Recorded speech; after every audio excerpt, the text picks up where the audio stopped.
بسم الله الرحمن الرحيم. الحمد لله رب العالمين، والصلاة والسلام على سيد الأنبياء والمرسلين محمد بن عبد الله الأمين وعلى آله وأصحابه وأزواجه وذرياته وأهل بيته وسلم تسليما كثيرا أما بعد. أعوذ بالله من الشيطان الرجيم. بسم الله الرحمن الرحيم. لئن شكرتم لأزيدنكم ولئن كفرتم إن عذابي لشديد. صدق اللہ العلی العظیم.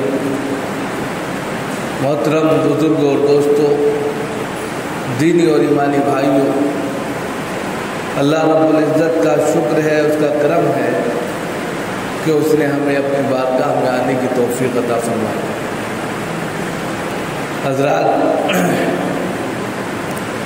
اللہ رب العزت کا لاکھ شکر ہے کہ اس نے ہمیں ایک مسلم گھرانے میں پیدا کیا اور پھر یہ توفیق بخشی کہ ہم اس کی بندگی کے لیے اس کے دربار آئے اور بندگی بجا لائے.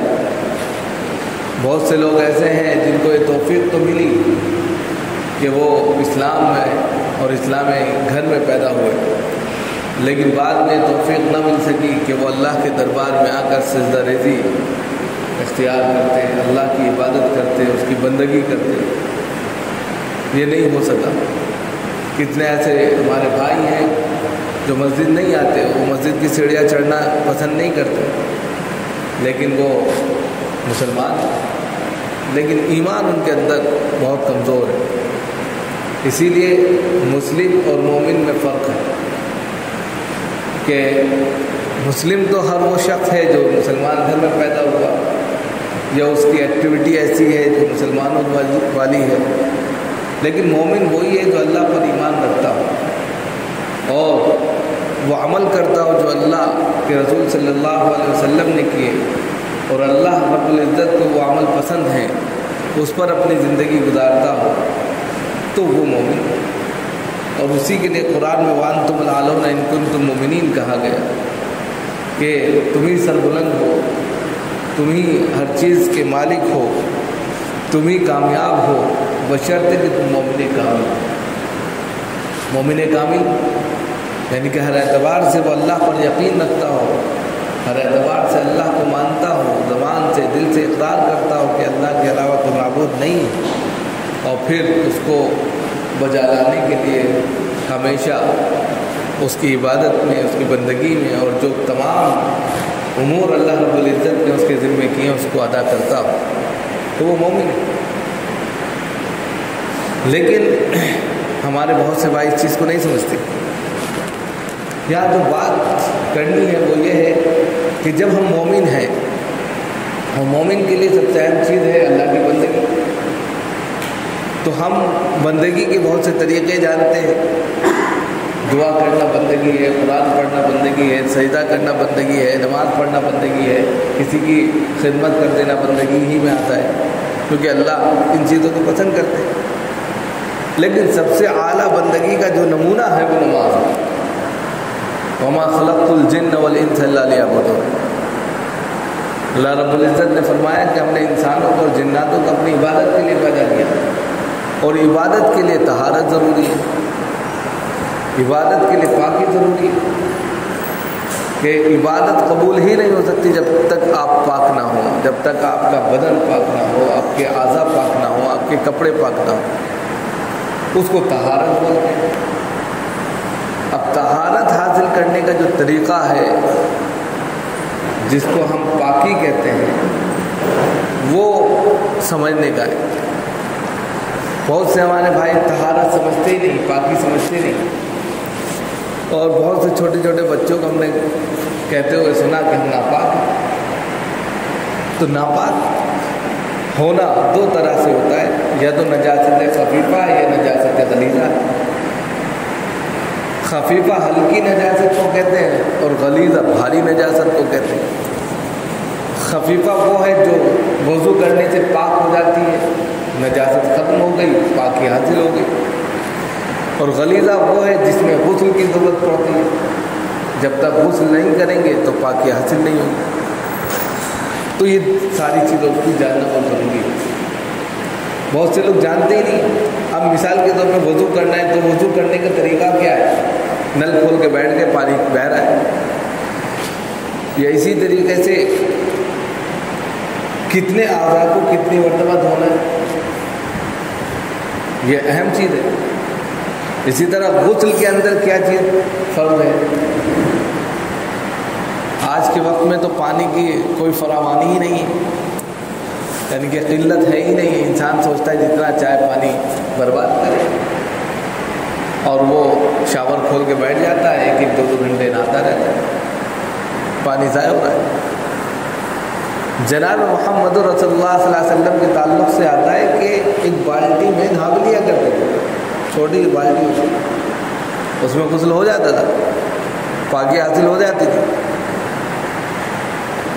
تو پانی کا ضیاع بھی نہیں کرنا ہے اور پاکی حاصل بھی کرنی ہے. اس چیز کی قدر ہونی چاہیے. سب سے پہلے تو وضو میں کیا چیزیں اہم ہیں اس کو سمجھنا چاہیے. یا ایھا الذین آمنوا اذا قمتم الى الصلاۃ فاغسلوا وجوہکم وایدیکم الى المرافق وامسحوا برؤوسکم وارجلکم الى الکعبین.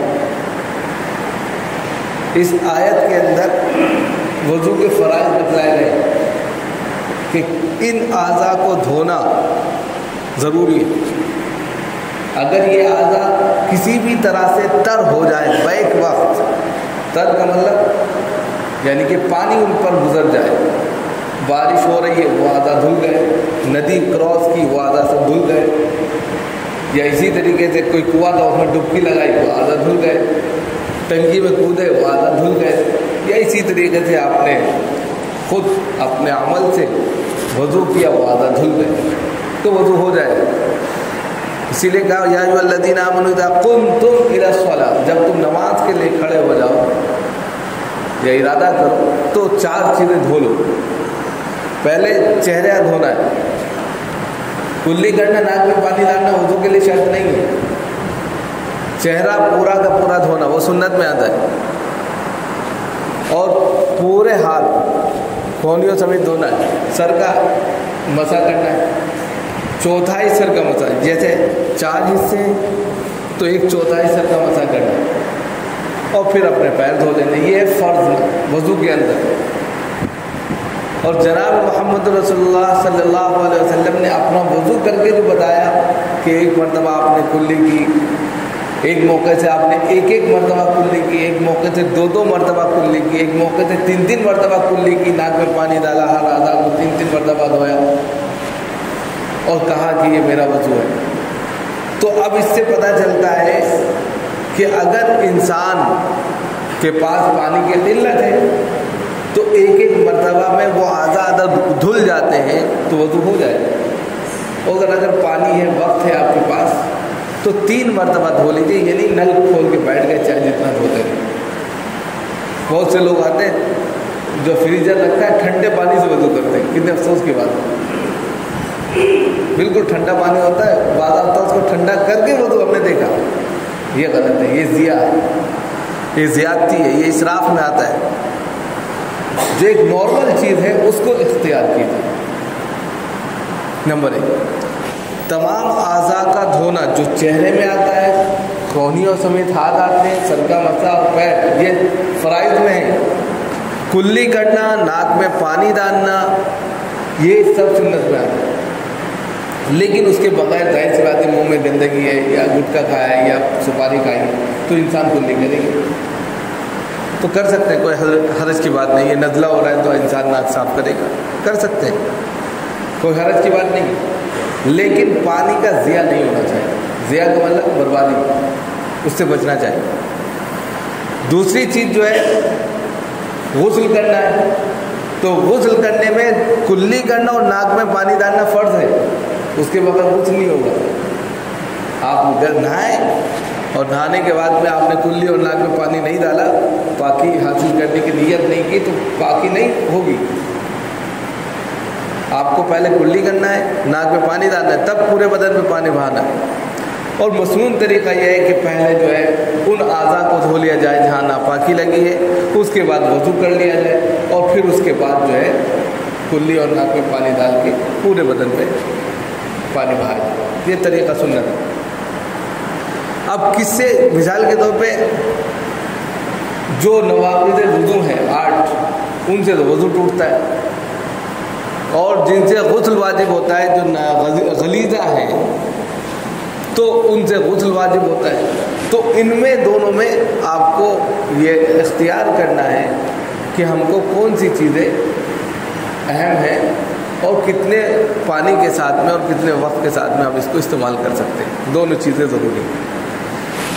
تیسری چیز جو ہے وہ یہ ہے کہ جب ہم عبادت کے لیے کھڑے ہوں، اب ظاہر سی بات ہے پاکی حاصل ہو گئی، تو اب اس پاکی کا حق کیا ہے؟ عبادت ہے۔ آپ نے وضو کیا، وضو کرنے کے بعد میں اس وضو سے کوئی نہ کوئی نماز ضرور پڑھی ہے، یہاں تک کہ تحیۃ الوضو ہی پڑھ لیجیے، کوئی نماز کا وقت نہیں ہے، آپ نے وضو کیا ہے مثال کے طور پہ، اب سوچیں کہ فجر کا وقت نہیں ہے، ظہر کا وقت نہیں ہے، اب کیا کریں؟ وضو کر لیا آپ نے، تو اس وضو سے تحیۃ الوضو پڑھ لیجیے، اور اگر وضو کیا ہے اور نماز کا وقت ہے تو پھر اس کے اندر خود بخود ساری چیزیں تحیۃ الوضو، تحیۃ المسجد، اور جو سنت مثال کے طور پہ آپ نے کھڑے آئے اور آپ سنت پڑھنے لگے تو وہ ساری چیزیں خود بخود اس کے اندر شامل ہو جائیں گی۔ یعنی آپ نے وضو کیا، وضو کرنے کے بعد آپ سنت میں مشغول ہو گئے تو تحیۃ الوضو اور تحیۃ المسجد کا ثواب بھی آپ کو مل جائے گا۔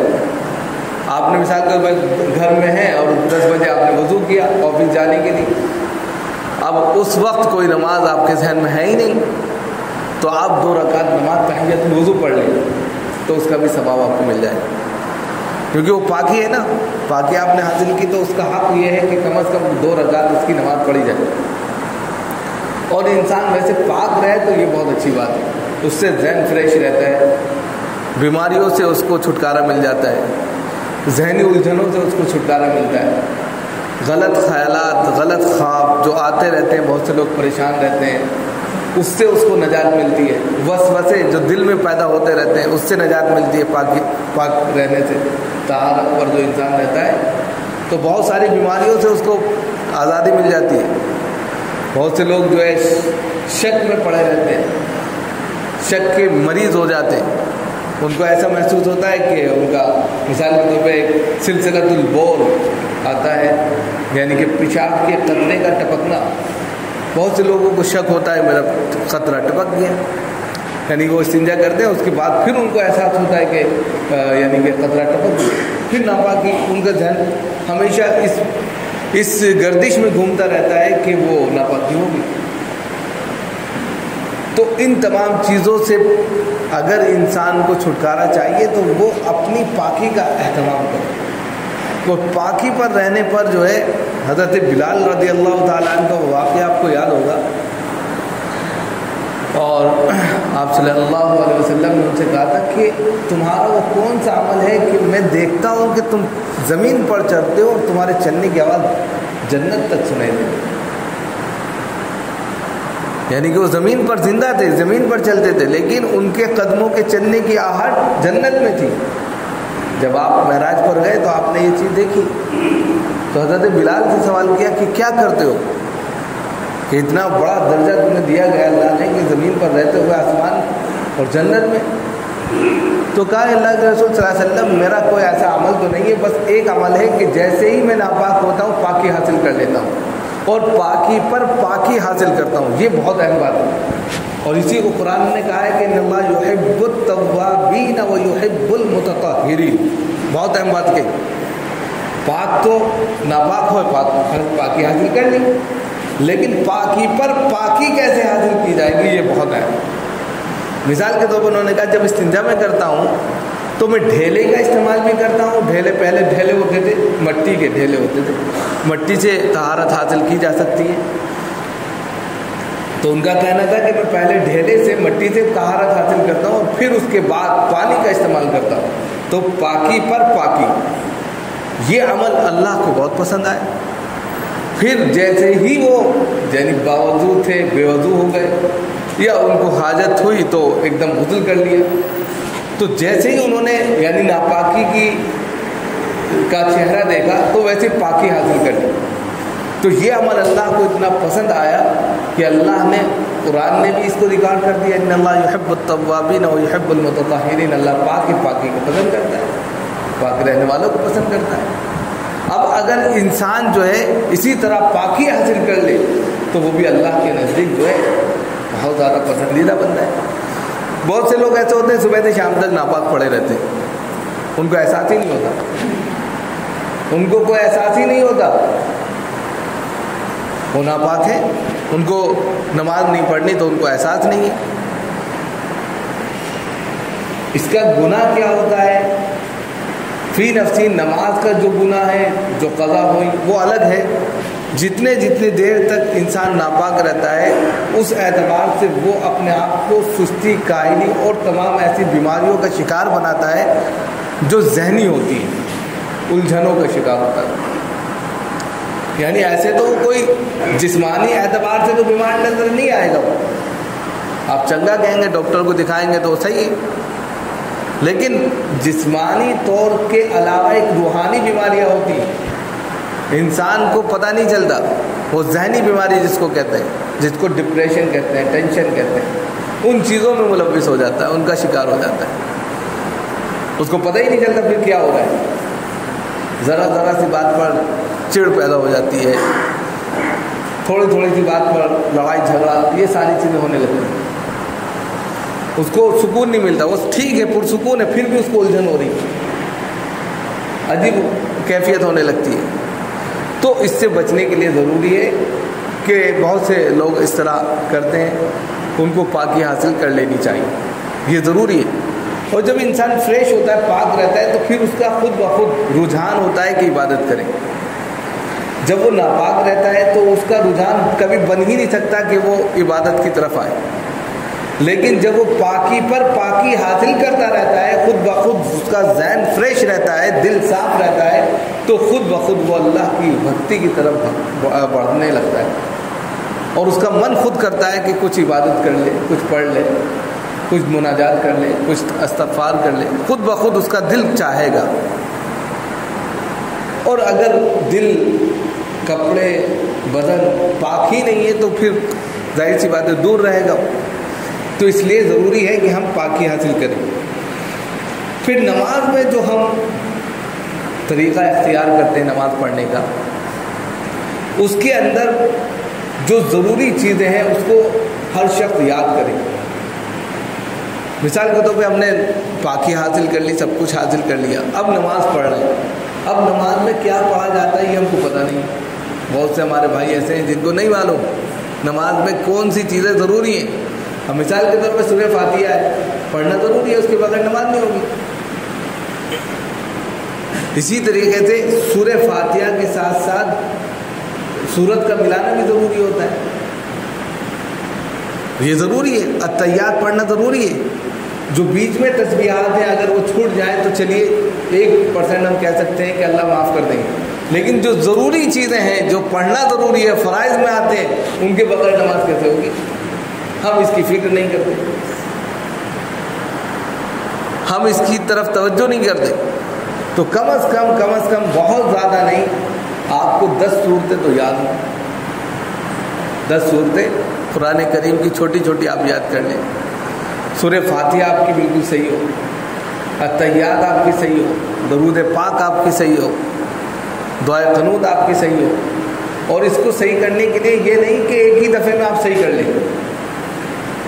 بھائی ابھی تک اگر صحیح نہیں ہو سکی تو اس کا آسان طریقہ یہ ہے کہ ہر دن ایک ایک آیت یاد کریں، کیونکہ اب آپ بڑے ہو گئے یا جس کنڈیشن میں بھی ہیں، روزانہ ایک ایک آیت یاد کریں. اور یاد کرنے کا طریقہ یہ ہے کہ کسی سے پوچھیں بھائی ہم کو ایک آیت بتا دے بس. ماشاءاللہ اتنے تو لوگ ہوں گے نماز پڑھنے اگر آتے ہیں ان کو سورہ فاتحہ یاد ہوگی، آپ کو یاد نہیں ہے تو وہ ایک آیت ضرور بتا دیں گے. اس کو یاد کرتے رہیں، جب وہ پوری یاد ہو جائے کسی کو سنا لیں، ہماری صحیح کرا دیں، امام صاحب ہیں یا مؤذن صاحب ہیں یا جن کو آپ جانتے ہیں کہ وہ صحیح قرآن پڑھتے ہیں، ان کو سنا دیں. جب یاد ہو جائے ایک چیز یاد ہو گئی. نماز جیسے پڑھتے رہے، لیکن کوشش جو کرنا ضروری ہے یہ بہت اہم ہے. ہم کوشش ہی نہیں کرتے. اور نتیجہ یہ ہوتا ہے کہ نماز پڑھتے ہیں پھر بھاگ جاتے ہیں. کیوں بھاگتے ہیں؟ ہمیں پتہ ہی نہیں نماز میں کیا ہوتا ہے. لیکن جب ہم اپنی زبان سے خود ان کلمات کو ادا کرتے ہیں تو وہ برکت ہماری جسم میں، ہماری روح میں اتر جاتی ہے. ایک چیز ہم سنتے ہیں، ایک چیز ہم خود اپنی زبان سے کہتے ہیں، تو زمین آسمان کا فرق ہے. یہ الگ بات ہے کہ دونوں پر ثواب برابر ہے، کہ قرآن کا سننا بھی اتنا ہی ثواب رکھتا ہے جتنا اس کا پڑھنا. لیکن فی نفسی جب انسان خود اس کو پڑھے گا تو اس کی تاثیر خود بخود اس کے ذہن میں، اس کے دماغ میں، اس کی روح میں، اس کے خون میں، اس کے جسم میں اتر جائے گی. اور جب یہ چیز ہوگی تو اس کی توجہ، اس کا کہتے ہیں شوق، اس کا لگن، وہ اللہ کی طرف کھینچ کر آئے. تو یہ چیزیں بہت ضروری ہیں. ہمارے بہت سے بھائی ہیں ان کو یاد نہیں ہے کسی کا، یہ کہنے کی یا ہم اتنی عمر کے ہو گئے، اس کی کوئی وہ نہیں ہے. آپ کوشش کریے، اللہ کے یہاں کوشش کا ثواب ملتا ہے.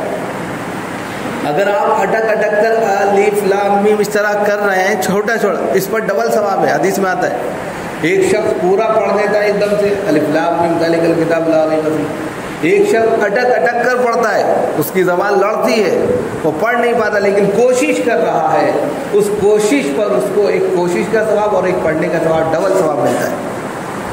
ایک شخص نے پڑھا الف لام میم، اس کو 10 نیکیاں مل گئی، 30 نیکی. ایک شخص نے اٹک کے پڑھا، کوشش کی، اس کو 60 نیکی مل گئی. تو یہ اللہ کی طرف سے نوازش ہے. اب ہر شخص اپنے آپ میں جس طرح دنیا کی فکر کی جاتی ہے، اسی طرح ہم آخرت کی بھی فکر کریں تاکہ ہماری آخرت بھی صحیح ہو جائے. اللہ تعالیٰ ہم سب کو عمل کی توفیق نصیب کرے.